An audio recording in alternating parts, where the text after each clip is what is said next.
Okay, the next component that make up an e-learning initiative is the content, and content can be again purchased off the shelf for generic content. But in a lot of organizations, they would really like to actually come up with their own content, especially those that are very peculiar in their organization that can actually cannot be bought off the shelf. So in terms of content development, this is where the teaching and learning process resides. Content development must be based on good educational theories, must be based on a good educational teaching model, and it cannot be just like stacking of PowerPoint or stacking of PDF document published in the LMS. It will have to be it will have to go through a content development process, which includes identifying the learning objectives, identifying the performance objective that needs to be achieved when an employee or a learner finish going through the content. It has to include the assessment, the tests, the quizzes that needs to be included in the content in order for us to know, or in order for the employees or the trainer to know whether the content has been successfully learned or not.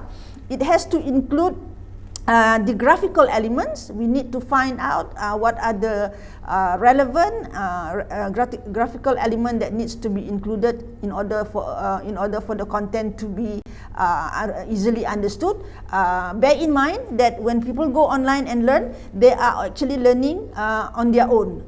It is between them and the computer.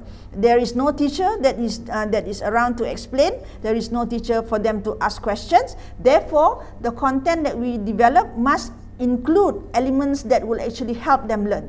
So when we design a content, it will be based on certain content development model, which will include the instructional strategies, which will include the instructional materials, what are the exercises, what are the elements that needs to be included in there. Alright, therefore it is no longer just a PowerPoint presentation.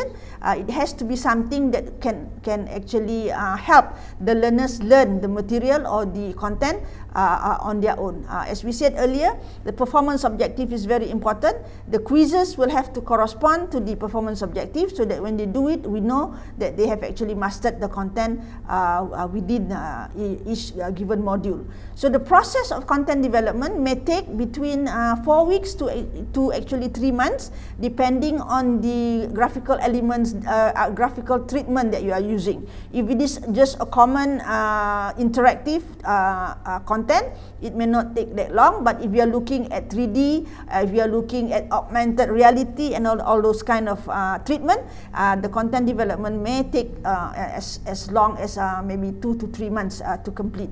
So these are something that an organization will need to decide in terms of what would be the best content presentation approach that is necessary in order for them to deliver the content, and for the learner to actually learn it and master it and be able to use it in their workplace or in any of the given situation.